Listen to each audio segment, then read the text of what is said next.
Receiver کو جب پکڑا تو جب ہم ان کے سپلائرز کے پیچھے جاتے جاتے اس طرح ہم نے ایک گینگ بسٹ کیا. اسی طرح ہی اسی گینگ کی نشاندہی پر ایک دوسرا گینگ بسٹ کیا جو کہ ایس ایچ او صدر نصیب اللہ نے کیا. اب تک 14 موٹر سائیکل ریکور کی ہیں. 12 جو ہیں وہ موٹر سائیکل کے فریمز ہیں جن کو ہم ابھی جوڑ کر اس میں سے ہم 6 نمبر کے تھرو مزید کو ٹریک کریں گے. اس کے علاوہ ٹوٹل 7 ملزمان ہیں. کیس پر آتے ہیں. کیس کا کچھ بیک گراؤنڈ آپ کو بتا دوں کہ حالیہ کچھ ہی مہینوں کے دوران کوئٹہ میں یہ دیکھا گیا کہ موٹر سائیکل تھیفٹ اور موٹر سائیکل سنیچنگ بہت زیادہ تیزی سے بڑھ رہی تھی. موٹر سائیکل تھیفٹ ایک ایسی چوری ہے جس میں جو ہمارا عام شہری ہے وہ متاثر ہوتا ہے. اب کسی نے موٹر سائیکل قسطوں پہ لیا ہے, کسی نے بڑی مشکل سے لیا ہے, عوامی سواری ہے, تو اس کی جو تکلیف ہے وہ عوام شہری کو ہو رہی تھی. تو آئی جی صاحب کی ڈائریکشنز کے مطابق ڈی آئی جی صاحب نے ہمیں ٹاسکنگ کی, اسپیشل ٹاسکنگ کی گئی کہ موٹر سائیکل تھیفٹ پر کریک ڈاؤن کیا جائے.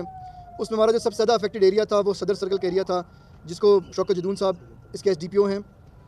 تو ہم نے ایک جوائنٹ ٹیم بنائی شوکت صاحب کی سربراہی میں, جس میں جو میجر لیڈ تھی وہ ایس ایچ او خروٹ آباد عبدالحائی نے جنریٹ کی.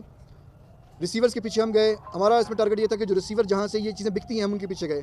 ریسیور کو جب پکڑا تو جب ہم ان کے سپلائرز کے پیچھے جاتے جاتے اس طرح ہم نے ایک گینگ بسٹ کیا. اسی طرح ہی اسی گینگ کی نشاندہی پر ایک دوسرا گینگ بسٹ کیا جو کہ ایس ایچ او صدر نصیب اللہ نے کیا. اسی ٹیم میں باقی S H Os Adil Shah, S I O Junaid اور ہمارے باقی جو ممبران ہیں, ایس ایچ او قادر کمرانی, تو ان تمام نے ایک جوائنٹ ایفرٹ کی.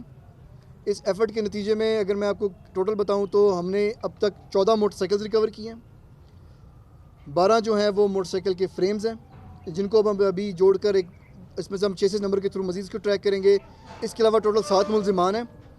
تو یہ صدر سرکل کی کارروائی تھی اور اس میں ہم نے آج مدعو کیا ہے ان لوگوں کو جو متاثرین تھے تاکہ ان کو جو ہے موٹر سائیکل حوالہ کر سکیں.